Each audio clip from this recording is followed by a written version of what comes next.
plus performant, beaucoup plus beau, infiniment plus intelligent. Ah non, ça c'était macOS cette année.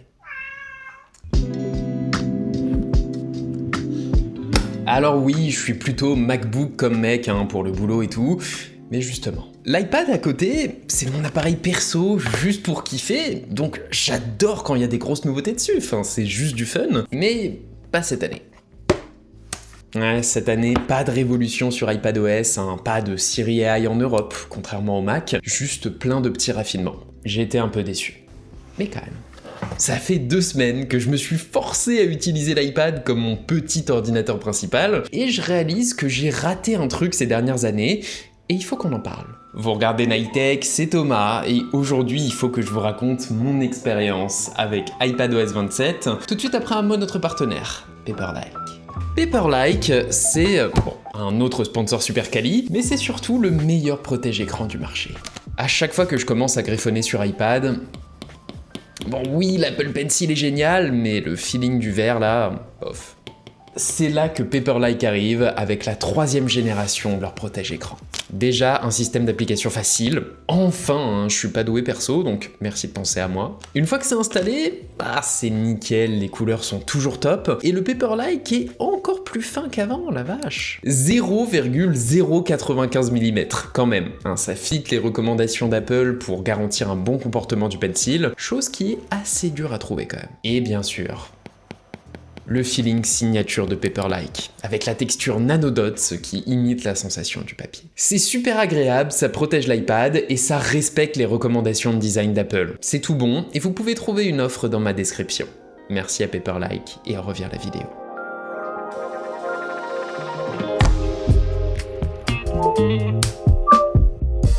Alors déjà, iPadOS 27, je l'ai pas installé il y a 2 semaines, comme toutes les bêtas, je l'ai installé il y a genre plus d'1 mois, mais j'ai vite arrêté de l'utiliser. Bon, le premier truc que j'ai testé après l'installation, c'est le lien avec le Mac. Oui, j'aime trop le Mac, je sais. Mais c'est vrai, maintenant je peux utiliser le tactile avec l'écran déporté là. Ok, c'est pas mal pour genre éditer des photos, ça dépanne. Mais bon, ok, iPad. Alors déjà, je me fais les 2 classiques de cette année. Le nouveau slider pour régler l'intensité du liquid glass, à fond, direct dans mes veines, et le nouveau fond d'écran, pareil, très chaleureux, j'aime beaucoup. J'en profite pour revoir mes widgets et... Ah merde. Non, sur iPad, à chaque fois que je touche un truc à l'horizontale, ça casse un truc à la verticale et inversement, mais... Enfin, Apple a ajouté un bouton précédent sur l'écran de personnalisation du home screen. Un tap et c'est bon, c'est réglé, c'est plus cassé. Cool, la personnalisation sur iPad, ça y est, c'est mieux. Et résultat, c'est beau aussi. Ok, donc je veux contrôler mes lumières déjà, et les couches de verre dans les réglages rapides là, avec ce bel effet de rebond, regardez, stylé. Pareil, je check mes notifications, et les déformations bien marquées du verre maintenant, j'adore. J'ouvre Apple Music aussi, histoire d'accompagner ma petite session découverte. Et c'est là que j'ai vu en premier la nouvelle structure du liquid glass, vous savez. Fini les menus qui flottent au-dessus du contenu, on revient sur des vraies barres latérales avec effet verglacé et un vrai menu à part dans Mail. Sur iPad, je trouve ça un peu dommage, j'avoue, c'était juste stylé les menus flottants, mais au moins ils gardent ces petits menus supérieurs là, et puis les effets de verre sont très beaux sur grand écran, donc... Allez, ok. Oh, et petit nouveau bruitage sur le Pencil aussi, sympa.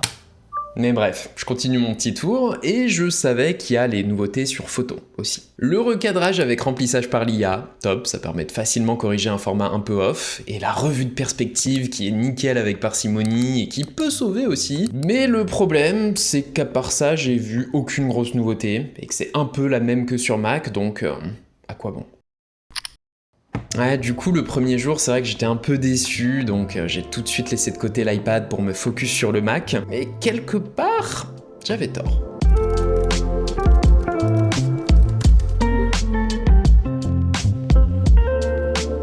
En fait, 2-3 semaines plus tard, c'était la canicule, et donc à un moment, j'ai eu envie de me poser un peu à l'air libre, donc allez. Ouais, surfer tranquille sur iPad, ça reste un kiff, et ça m'a paru étrangement mieux cette année. Rien qu'en regardant mes widgets là, putain, c'est fluide l'animation. Ok, donc j'ouvre Numérama, Particle, Google News, et ouais, c'est vrai que ça paraît vif. Et en passant d'une app à l'autre, là, les petits rebonds, la fluidité. Alors, c'est toujours dur à commenter parce qu'il y a l'effet placebo potentiellement, mais l'optimisation sur iPad, quand même, on la sent là. Je sais pas, je vois les petits détails de chaque animation, genre la barre d'onglet de Safari qui paraît super vivante, ou juste le déploiement des menus, vous savez. Non, j'ai quand même vraiment l'impression qu'il y a du mieux, et c'est pas rien sur iPad, hein. Pour moi, tout son intérêt, c'est ce côté léger, fun, interactif, donc un iPadOS qui arrête de ramer. Voilà, c'est crucial, quoi. D'accord, donc je me repose un peu, je rouvre France Info, et je vois marqué Mbappé Dictador à la place de Kylian Mbappé. C'est l'extension débile que j'avais créée sur Mac pour remplacer les noms des célébrités, et c'est synchronisé. J'avais pas en tête que cette nouvelle fonction pour créer n'importe quelle extension à la volée juste en la décrivant, bah elle est aussi sur iPad. Putain, c'est vrai que sur iPad maintenant Safari c'est un vrai navigateur complet, donc ça marche. Et pareil pour la création de raccourcis. Du coup je me suis enfin fait une automatisation qui coupe les fenêtres flottantes de l'iPad quand je le décroche du Magic Keyboard, donc mode iPad full screen classique, puis une autre qui le rallume après, quand je veux effectivement l'utiliser en mini ordinateur. Ça, c'était pas possible avant pour le coup. Et allez, tant que j'y étais, un autre raccourci pour passer en mode écriture, avec Claude d'un côté et Notion de l'autre, et l'activation du super mode de réduction des distractions en prime. Enfin, j'adore toujours ce truc. Ouais, en fait, les raccourcis sur iPad, bah, je sais pas, je trouve ça plus évident, ça me vient mieux. Et même chose pour les outils de retouche photo. Sur Mac, c'est vrai que je les ai pas trop utilisés, j'ai mes habitudes, mais là, à un moment, j'avais mes visuels pour mon sujet sur les iPhones d'occasion à éditer, donc bah, comme Magic et Pencil. C'est 1000 fois plus agréable au Pencil, et ça marche enfin bien pour clean une photo. En soi, je peux même supprimer l'iPhone de mes mains maintenant. Bon voilà, c'est stupide, mais le nouvel Apple Intelligence est enfin suffisamment puissant, donc pourquoi pas. Et en fait, c'est un peu ça le truc. Ok, c'est les mêmes nouveautés que sur Mac, mais l'iPad les exploite à sa façon. Et quelque part, c'est juste cool aussi d'avoir une vraie parité Mac et iPad aujourd'hui. Donc ok, je continue, et c'est là que j'ai réalisé un truc.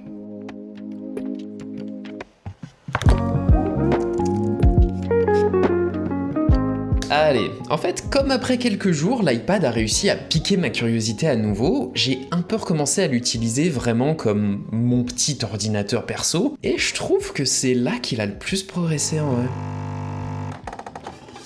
L'autre jour, je devais entamer mon travail d'écriture sur le Galaxy Fold 8. Donc je me pose sur Notion, et tiens, c'est vrai, maintenant sur iPadOS, il y a le nom de l'application affiché en haut à gauche là. Ah oui, c'est vrai, c'est un nouveau shortcut pour afficher la nouvelle barre des menus de l'an dernier, vous savez. Et il y a même une option pour juste garder les menus affichés en permanence, façon Mac. Ce qui est pas bête. Non, sur iPadOS 26, les menus qui apparaissent et disparaissent sans arrêt en haut de l'écran, voilà, ça fait un peu mal à la tête. Là, c'est déjà un peu plus stable et lisible. Donc ok, j'ouvre aussi Claude, j'ajoute musique dans le slide over latéral là, la petite bulle de verre, j'aime toujours. Et je dois admettre que avec ce nouveau multitâche, bon, la fin des menus flottants, c'est vrai que ça aide avec la lisibilité quoi. Ah, et les animations encore une fois, hein, avec mes apps qui s'écartent pour me laisser ouvrir Safari, et même encore les rebonds des apps que je lance à leur place. Entre la fluidité et la structure en plus, l'iPad m'a tout de suite paru plus exploitable, donc j'ai passé davantage de temps dessus, et j'ai commencé à chercher des nouvelles astuces. Quand j'ai voulu copier les idées que j'avais écrites dans mes notes dans mon Notion,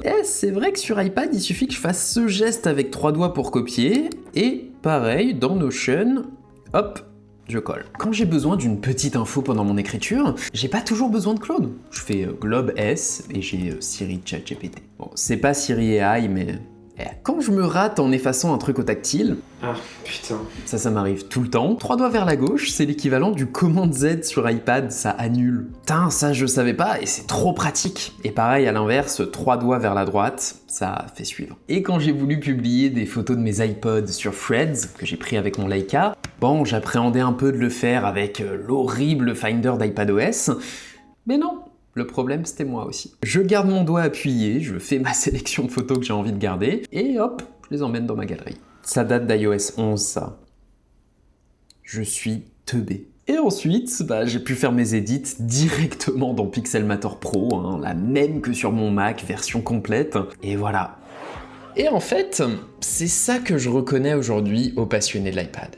C'est vrai que n'étant pas iPad first moi-même, j'ai pas forcément capté tous ces petits raffinements qui, d'année en année, en ont fait un petit ordinateur alternatif quand même largement viable aujourd'hui. Donc, même si j'adore toujours autant les grosses nouveautés qui changent tout, c'est vrai que c'est peut-être surtout de ce raffinement que l'iPad a le plus besoin.